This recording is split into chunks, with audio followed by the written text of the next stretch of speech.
Puis herculéen du nouveau président du Conseil national de la communication, Joseph Tchebonken Kalaboubse, installé ce mardi par le Premier ministre chef du gouvernement. En tête de ce journal, ses engagements, les attentes des acteurs du secteur et le regard de la rédaction.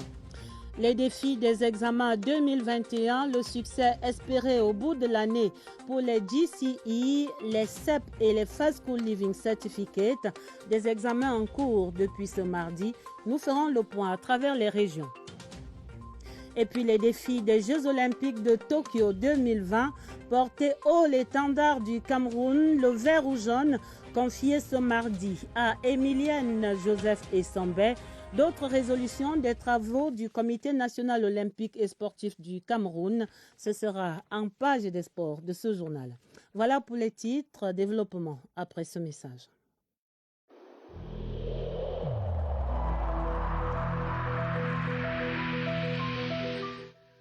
Je vous exhorte de nouveau à porter vos masques, à vous laver régulièrement les mains et à faire appel à un médecin ou à tout autre personnel de santé au cas où des symptômes apparaissent.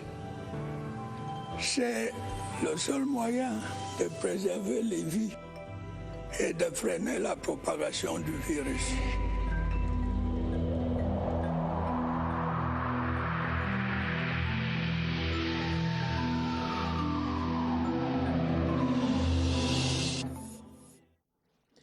Assainir la presse camerounaise, assurer l'avènement de médias libres et responsables, des travaux d'Hercule, les deux piliers du cahier de charges prescrit par le Premier ministre chef du gouvernement Joseph Dione Ngouté au nouveau président du Conseil national de la communication. Notre ancien collègue Joseph Tchebonken Kalaboubse était installé ce mardi à l'auditorium des services du Premier ministre. Les principaux acteurs du secteur de la communication prenaient part à cette cérémonie, notamment les ministres de la communication, des postes et télécommunications, les directeurs généraux de la CRTV, de la SOPECAM et de l'Agence de régulation des télécoms. Le reportage à l'immeuble Étoile, Laurentine Bokono. La communication était à la une ce mardi à l'immeuble Étoile. En posture des régulateurs en chef, Joseph Tchebonken Kalaboubse, promu président du Conseil national de la communication au terme d'un décret présidentiel en date du 4 juin 2021.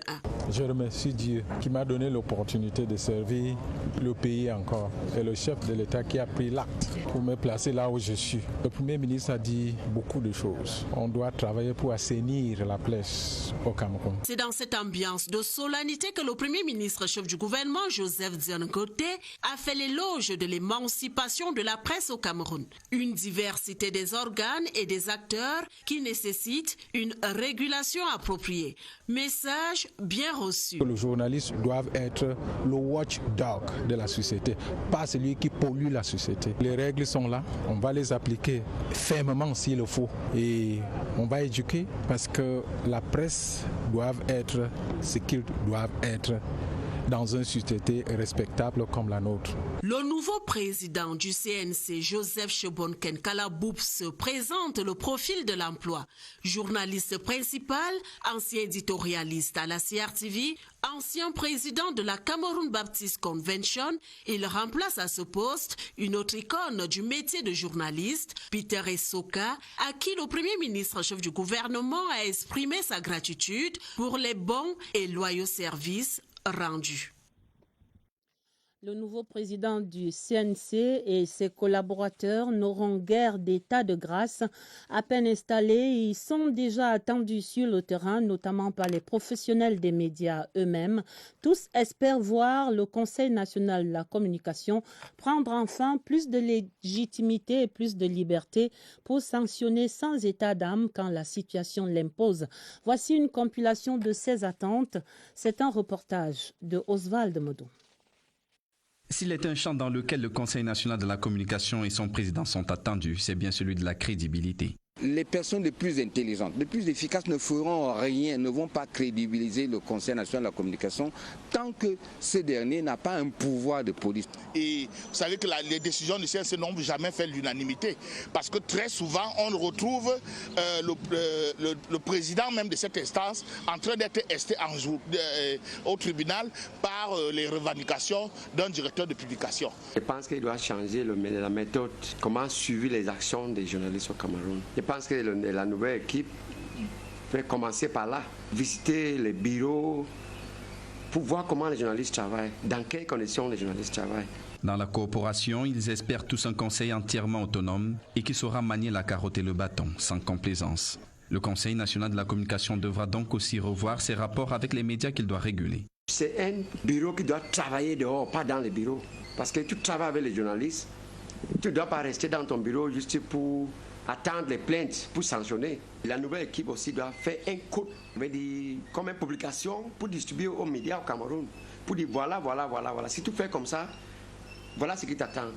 L'efficacité du CNC passe bien par là, mais pas que. Mais que les décisions souveraines, n'est-ce pas, qui sont initiées par le Conseil, que les autorités administratives, que la police, que la justice fassent appliquer, fassent respecter. Ça n'a jamais été le cas. Et tous les professionnels voient en cette nouvelle page qui s'ouvre l'opportunité pour le Conseil national de la communication d'asseoir toute sa légitimité. Bonsoir Éric Benjamin Lamère. Bonsoir Adèle. Bienvenue sur ce plateau du 20h30. On entend légitimité, crédibilité absolue pour le Conseil national de la communication. Dans un contexte comme le nôtre, le CNC doit bien saisir ce taureau par les cornes, mais comment ? Absolument. Il faut dire que le CNC n'est pas une exception camerounaise en termes de régulation de l'espace médiatique et communicationnel. C'est un organe indispensable dans un secteur poreux, ouvert, où la liberté confine très souvent au libertinage, avec ce que cela peut causer comme dégâts dans la cohésion sociale. Il est donc important qu'un organe comme celui-là existe et qu'il ne se contente pas d'exister, mais qu'il travaille à assainir et encadrer un secteur assez volatile. C'est une préoccupation qui était déjà celle des acteurs du secteur. On se souvient que l'UJC, l'instance fêtière qui est l'Union des journalistes du Cameroun. L'Union des journalistes qui est en somnolence en ce moment, avait déjà pris la résolution de mettre sur pied un organe d'autorégulation par les pairs, le Conseil camerounais des médias, mais qui a malheureusement fait long feu. L'État, à la suite de cette expérience malheureuse, a estimé qu'il n'était pas bon de laisser un secteur comme ça totalement dérégulé, a donc créé le CNC. Et là, à partir du CNC version Joe Chebonken Kalaboupse, de rendre cet organe-là plus crédible, plus efficace, plus perspicace et plus pugnace qu'il ne l'a été jusqu'à présent. Alors, quelques astuces, quelques recettes pour nos collègues qui prennent donc les rênes à la suite d'autres, certainement également chevronnés comme Peter Essoka. Que devra faire d'urgence le Conseil national de la communication pour asseoir cette légitimité? Quelques pistes. L'urgence, c'est la crédibilité du Conseil qui a été écornée par un certain nombre de décisions malheureusement non appliquées et qui a entaché sa réputation. C'était des décisions parfois qui ne s'adoucissaient pas sur des principes juridiques établis, ce qui a fait en sorte que leur application s'est heurtée à un certain nombre d'obstacles. Il faudra à l'équipe de Joe Chebonken d'asseoir une plus grande proximité avec les milieux professionnels. Ce sont des professionnels chevronnés. On ne pourra pas leur faire le procès de ne pas connaître cet environnement. Mais Serge Ngandou Tonnerre, dont le nom résonne absolument, Serge Ngandou et les autres. Mais ils n'ont pas une formation de régulateur. Il faudrait qu'ils s'approprient les bonnes pratiques en matière de régulation de l'espace médiatique. Et ils peuvent le faire. Il y a des exemples par le monde qui marche plutôt bien. Il faut également que le CNC fasse preuve de plus de justice et d'équité en se débarrassant autant que faire se peut de ce qui est apparu comme étant du 2 poids 2 mesures.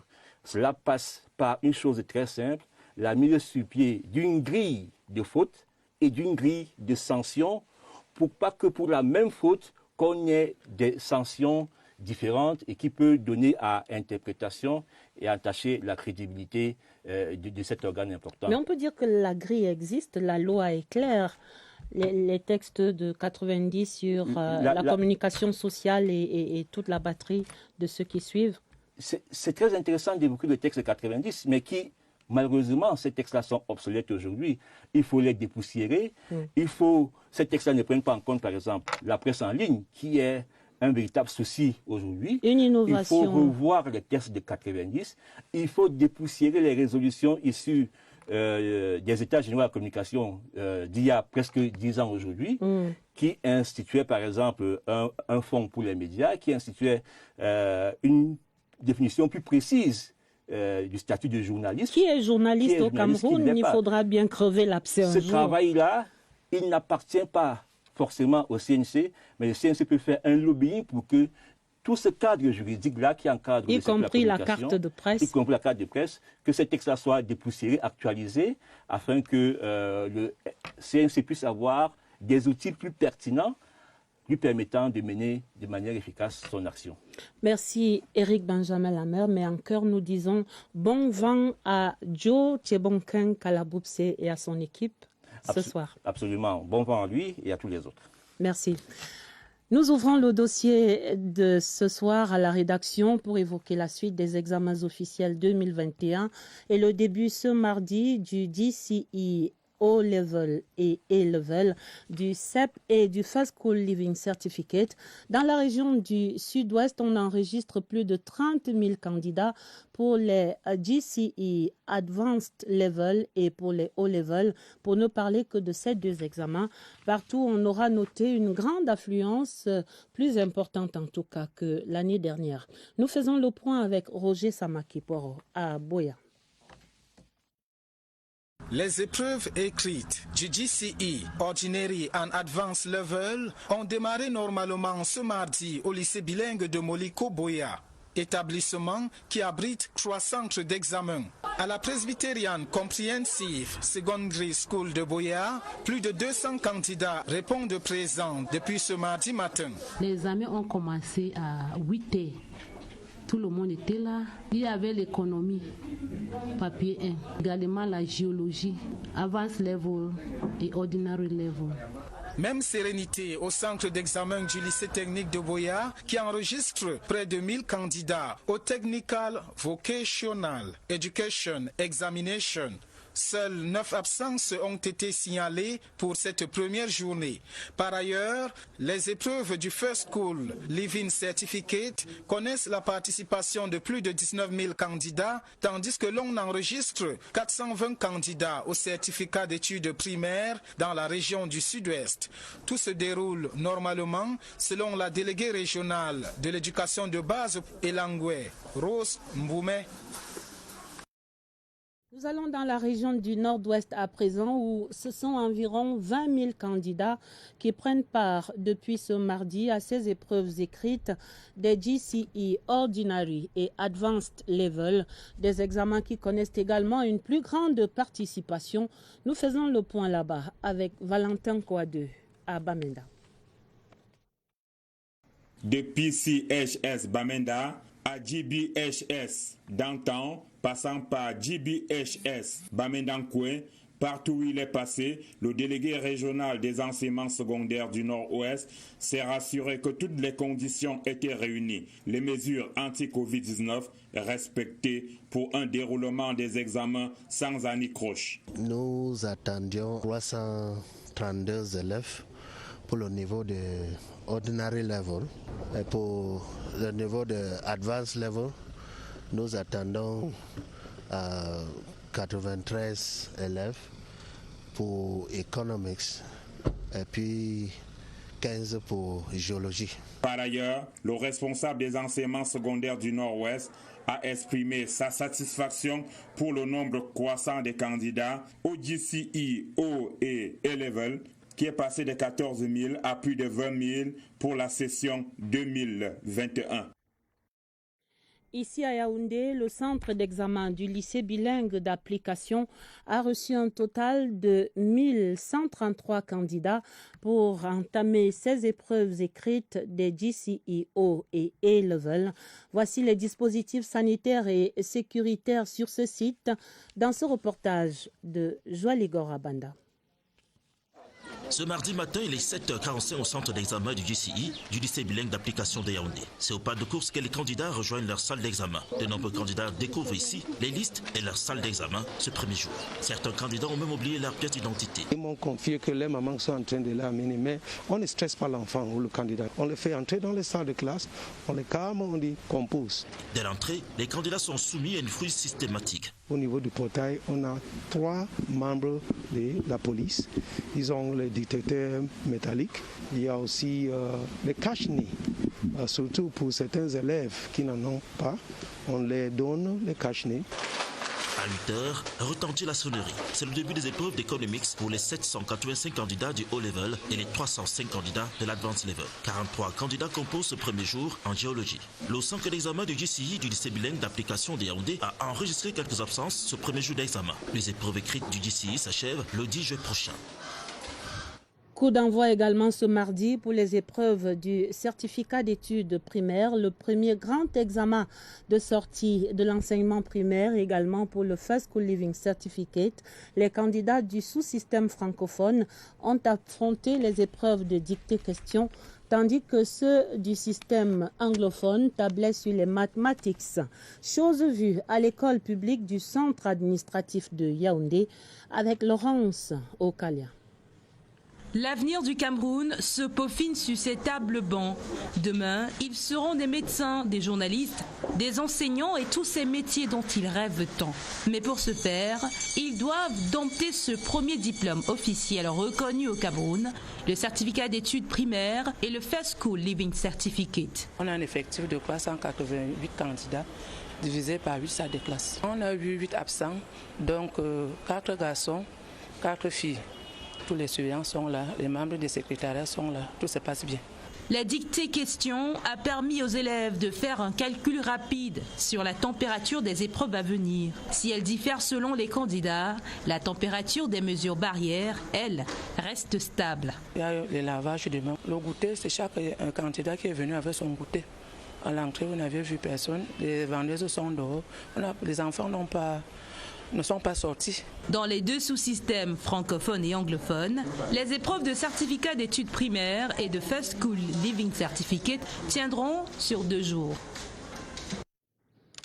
Et nous ferons le point de la suite de ces examens dans nos prochaines éditions et on souhaite bon vent à tous ces candidats.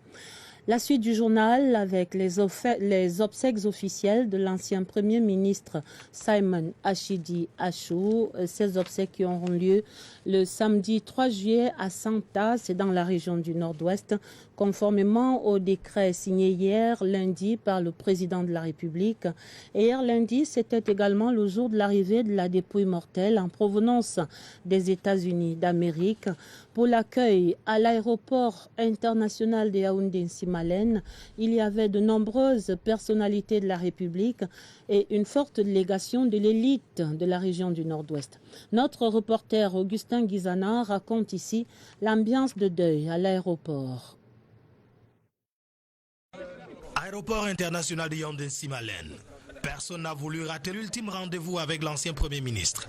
À minuit, un vol spécial de Air France se pose sur le tarmac, déchargeant les restes de Simon Achidi Achou. Après quelques minutes d'usage protocolaire, voilà le cercueil de l'homme politique porté par un détachement de l'armée nationale. En face du catapulte au salon d'honneur, Judith Sondé Achidi, l'épouse, les enfants, d'immenses personnalités au rang desquelles le grand chancelier des ordres nationaux Philbon Yang, le chargé de mission à la présidence de la République Paul Gogomomingo, des membres du gouvernement, le secrétaire général adjoint du comité central du RDPC Grégoire Ouna. L'émotion est alors vive. C'est très triste, c'est difficile de supporter, mais nous allons continuer à prier pour lui. Ça fait très mal.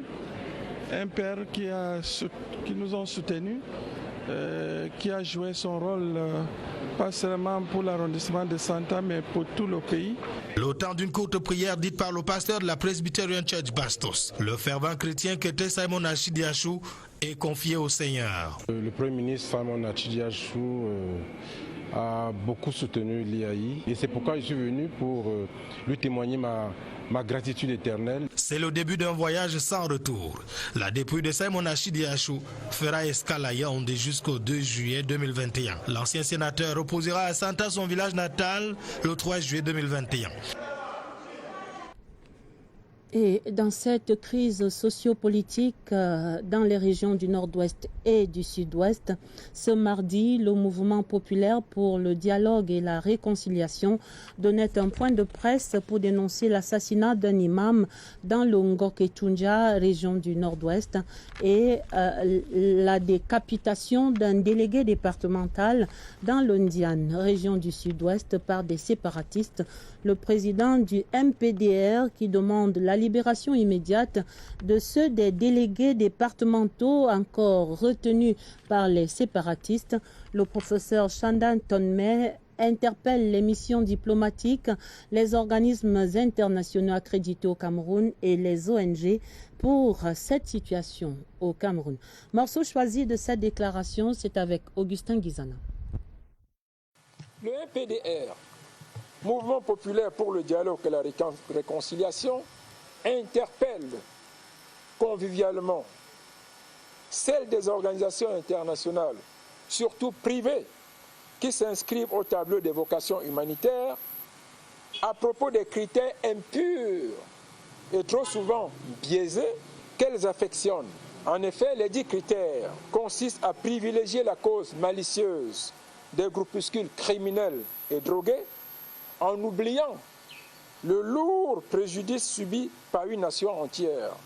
Le MPDR, Mouvement populaire pour le dialogue et la réconciliation, invite très courtoisement les missions diplomatiques et les représentations des organismes internationaux accrédités au Cameroun, ainsi que les organisations privées étrangères qui suivent l'évolution de notre pays, à se ranger dans le couloir de la vérité. Direction l'Assemblée nationale où se poursuit la réflexion autour de l'accès global des Camerounais à l'énergie électrique. Ce mardi, le réseau des parlementaires pour les énergies renouvelables proposait des pistes de solutions alternatives et dans le même temps, la commission production et échange recevait le directeur général de Eneo Cameroun pour ces mêmes préoccupations. La synthèse avec Pulchéri Até. Après la séance plénière spéciale d'hier consacrée à la problématique de l'accès à l'énergie électrique, les commissions et autres réseaux se sont appropriés le sujet. C'est le cas des membres du réseau des parlementaires pour les énergies renouvelables qui étaient ce mardi face aux responsables du ministère de l'eau et de l'énergie. Nous avons, via notre plan Marshall, travaillé pour organiser déjà une plateforme avec les régions et les collectivités décentralisées. De nombreuses solutions sont envisagées pour inverser la tendance. Nous avons en construction la petite centrale hydroélectrique de Mbakao Carrière, tout un programme dans le domaine solaire pour l'électrification des zones rurales. À ce jour, nous avons plus de 16 000 ménages qui sont déjà électrifiés. Dans la même veine, les membres de la commission production et échange sondaient la vision de l'entreprise en charge de la production et de la commercialisation de l'énergie au Cameroun. On a parlé des problèmes de diversité des lignes de transport, à savoir les poteaux en bois qui sont aujourd'hui pourris et à remplacer. Les questions qu'on revient aux poteaux en béton. Pour dynamiser le secteur, les élus de la nation suggèrent un renforcement de l'investissement. Nous pensons que quand on hérite d'une société, il est question d'investir pour recueillir. L'entreprise plaide pour une meilleure implication des élus de la nation dans le combat contre la fraude et le paiement de la dette. À la Chambre haute du Parlement, les sénateurs, eux, étaient sensibilisés sur la nécessité de rationaliser la dépense fiscale de l'État. C'était un atelier organisé ce mardi à l'initiative du ministère des Finances. Les exposés en présence des directeurs généraux des impôts, de la douane et de l'Institut national de la statistique ont débouché sur la nécessité d'une redistribution de cette dépense fiscale au bénéfice des plus pauvres. D'autres précisions dans ce reportage de Mathieu Kemgo. 2 exposés ont meublé cet atelier, l'un sur l'état des lieux des dépenses fiscales et l'autre sur la rationalisation des dites dépenses. Les sénateurs, membres de la Commission des finances et du budget, ont retenu que les exonérations et dérogations fiscales pratiquées après les émeutes de la fin de 2008 n'ont pas atteint les objectifs fixés. Une étude lancée en 2015 montre qu'à 46%, ces mesures ont bénéficié aux ménages riches et seulement à 4,7% aux ménages pauvres. Le gouvernement, à travers le ministère des Finances, pense qu'il faut rectifier le tir pour alléger les souffrances des plus pauvres, d'où la nécessité de la rationalisation des dépenses fiscales. Nous avons évoqué l'assistance fiscale portée au plus grand nombre, aux pauvres des pauvres, et qui, parce qu'elle a couvert les produits de grande consommation, a surtout subventionné dans les faits les riches. L'État, de manière délibérée, il s'est dit que je donne des avantages à tel type d'activité, tel secteur d'activité ou à telle catégorie de personnes pour aider, n'est-ce pas, à mieux se développer lorsqu'il s'agit des entreprises et donner un coup de main, n'est-ce pas, aux pauvres. Les sénateurs se sont montrés très sensibles à l'initiative du ministère des Finances. Les mesures envisagées devraient aussi permettre de renforcer la production locale et financer les projets d'infrastructure au profit des populations. Ce mardi, le Cameroun a publié son rapport 2018 sur l'ITIE, l'initiative de transparence des industries extractives. Le pays lève ainsi une forte hypothèque, la suspension qui sévissait depuis le mois d'avril sur le Cameroun. Le pays retrouve donc la conformité face aux exigences de la norme ITIE internationale, certificat de conformité attendu maintenant dans un mois. Et c'est le soulagement général. Cyril Kingembepe. La transparence de la norme ITIE a permis d'établir qu'en 2018, le secteur extractif a produit pour l'État plus de 760 milliards de francs CFA, dont 586 milliards introduits au budget du Cameroun. Il permet donc déjà de proposer un terrain favorable pour continuer à travailler sur certaines problématiques, notamment sur la propriété réelle ou la publication des contrats. Une contribution au portefeuille de l'État pour 4% du PIB, 16,13% de revenus, 28% des exportations et 0,60% pour les emplois. Désormais, on s'attelle à préparer le prochain rapport. Nous sortons d'une période de turbulence du fait d'une suspension temporaire. Nous nous remobiliserons aussitôt après cet atelier pour que tous les instruments de décision, tous les instruments de collecte de données, que tous les acteurs soient mobilisés à bonne date. L'initiative de transparence de l'industrie extractive précise les 5 premiers produits phares du Cameroun. Le pétrole brut, plus de 24 millions de barils, le gaz naturel, l'or, puis le diamant. Et chacune de ces essences est traçable.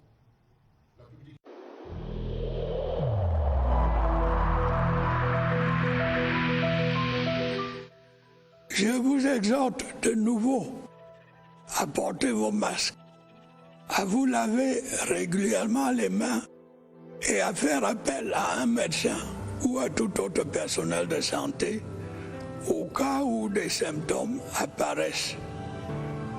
C'est le seul moyen de préserver les vies et de freiner la propagation du virus.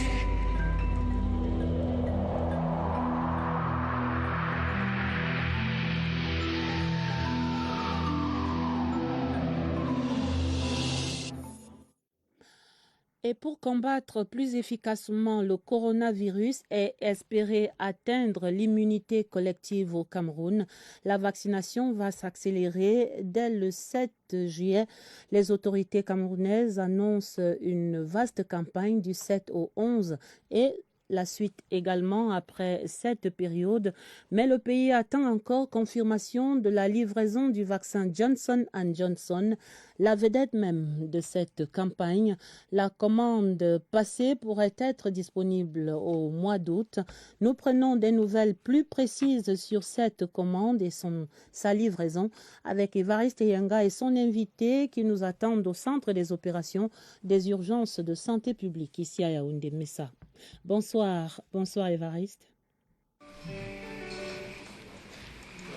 Bonsoir Adèle, c'est en fait un suivi de l'évolution de cette importante commande de 5 300 000 vaccins américains Johnson & Johnson. Cet entretien que nous accorde Simon Atangana, chef section logistique au programme élargi de vaccination. Bonsoir Simon. Bonsoir Évariste. Johnson & Johnson en direction du Cameroun, où en est-on? Disons que les commandes avaient déjà été passées. Nous sommes à l'étape de la préalerte d'arrivée des vaccins pour mettre toute la machine en branle pour réceptionner ces vaccins dans le pays. Concrètement, à quelle date à peu près on peut réceptionner? Les commandes avaient été passées, mais c'est la préalerte que nous attendons qui va nous dire la date exacte d'arrivée des vaccins. Mais nous attendons de recevoir ces vaccins d'ici mi-mois d'août.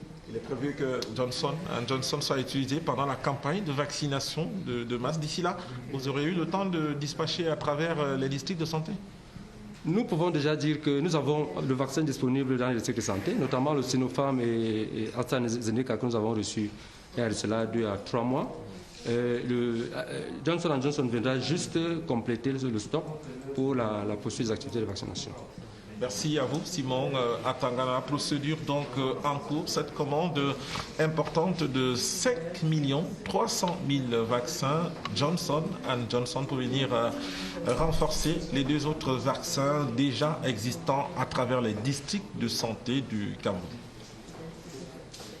Merci Évariste et merci à votre invité. Et dans ce secteur de la santé, ce communiqué de presse sur très hautes instructions du président de la République, son Excellence Paul Biya, le Premier ministre chef du gouvernement, Chief Dr Joseph John Ngouté, présidera demain mercredi 30 juin 2021 à 14h à l'hôtel Hilton de Yaoundé la cérémonie de lancement officiel du nouveau mécanisme de financement du Fonds mondial de lutte contre le sida, la tuberculose et le paludisme. C'est un communiqué que signe le directeur de cabinet des services du Premier ministre, Balungeli. Confiance et bonheur. De l'espoir pour les malades drépanocytaires du département de la Mofo et Afamba dans le centre. Ils recevaient ce mardi un important don du CERAC, le Cercle des Amis du Cameroun, l'association créée par la première dame camerounaise, Madame Chantal Biya. Le don est composé de médicaments, des consommables, des denrées alimentaires, des produits d'entretien et autres supports de communication. Allons voir la joie des récipiendaires en fou dans ce reportage de Dieudonné Ngba. C'est l'hôpital de Dessi d'Unfou, en plein contexte du Covid-19, qui a accueilli la délégation du Cercle des Amis du Cameroun et le don destiné à la quarantaine de drépanocytaires de la Mefou et à Famba. Le don fait de médicaments, de consommables, des denrées alimentaires, des produits d'entretien et des t-shirts et la participation de Madame Chantal Biya et de son association à l'occasion de la journée mondiale de lutte contre la drépanocytose, journée célébrée le 19 juin dernier. Une manière pour la première dame camerounaise et le CERAC de donner de l'espoir à ceux-là qui se sentaient marginalisés. Le don que nous avons reçu aujourd'hui est le symbole même de la qualité et du traitement que nous devons accorder à ces enfants-là. Je remercie Madame Chantal Biya, la première dame, de nous avoir donné tous ces cadeaux, de nous avoir fait tout ceci parce qu'il n'y a jamais eu d'événement comme ça ici dans la Mofou et à Famba. Pour accompagner le don, les mots de réconfort, mais aussi les mots conseils. Madame Chantal Biya, par ma modeste voix, rappelle aux jeunes couples de faire un dépistage des risques de drépanocytose, notamment par une électrophorèse hémoglobine.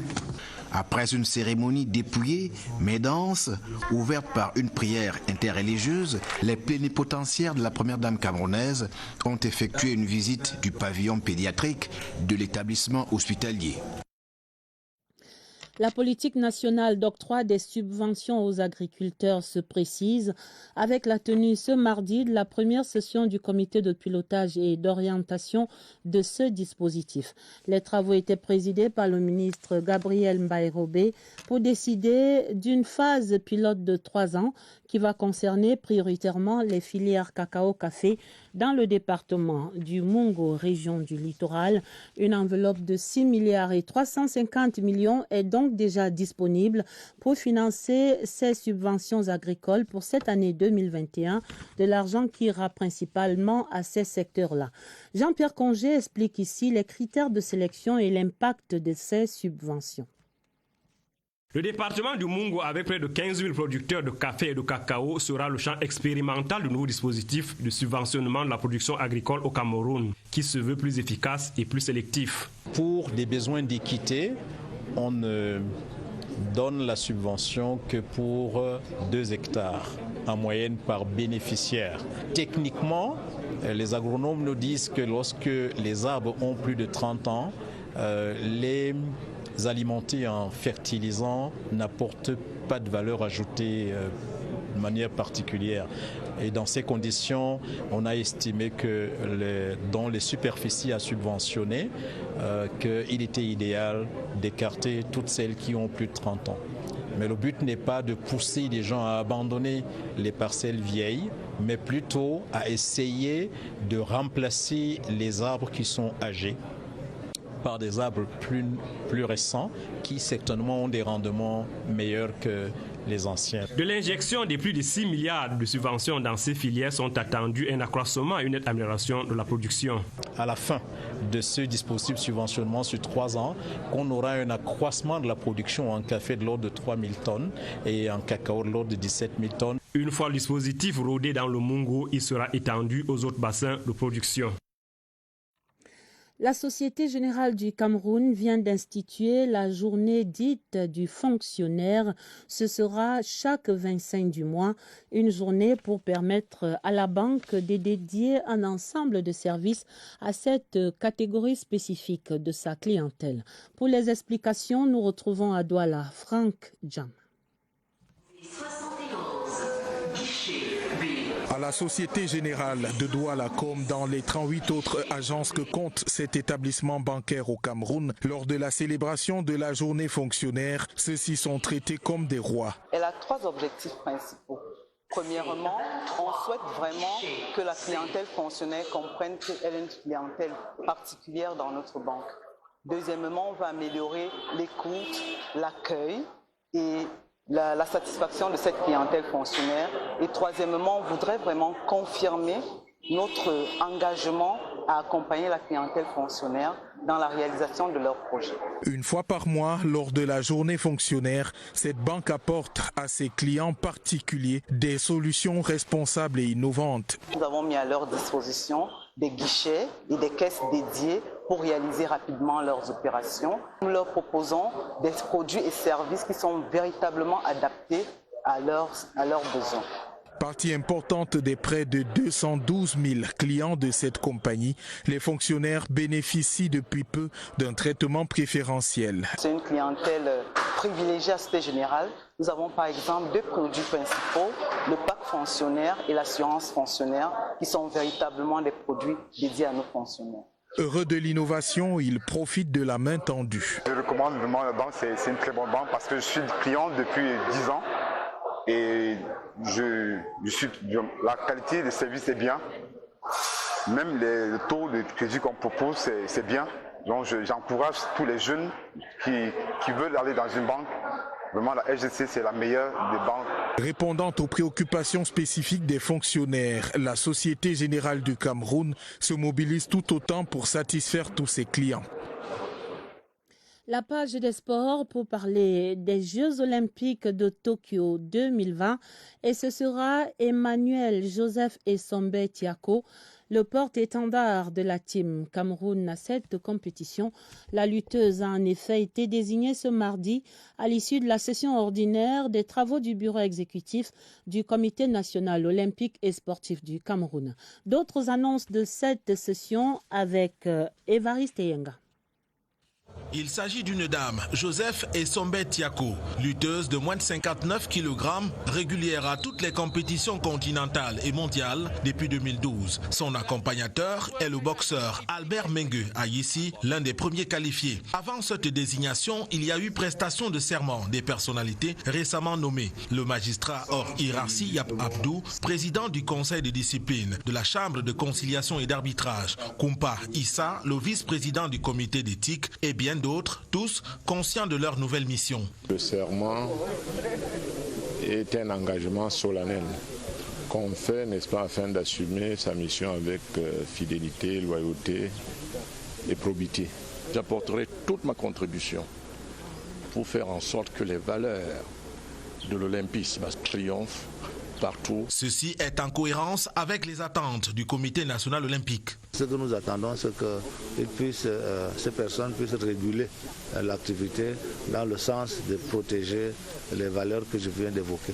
Autre résolution, la délocalisation des Dixiades édition 2020 reportée. Les Jeux se tiendront à Garoua en 2022 et retour à Bamenda en 2024. Voilà des nouvelles sportives qui mettent un terme à ce 20h30. On retient essentiellement l'installation ce mardi du nouveau président du Conseil national de la communication, Joseph Tchebonken Kalaboupse, et son équipe sont donc déjà dans l'arène médiatique.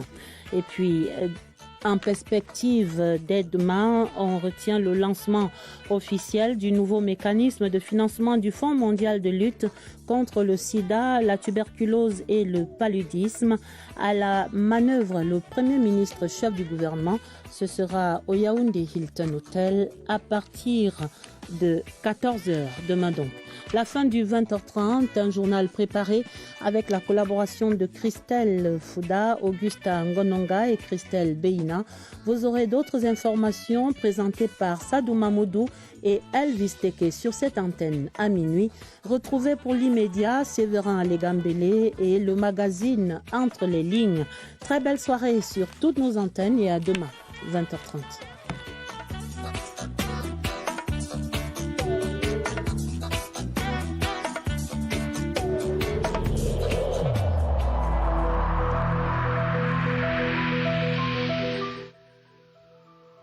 Malgré nos efforts, le Covid-19 a endeuillé de nombreuses familles et provoqué de graves difficultés dans le fonctionnement de notre économie et de notre société.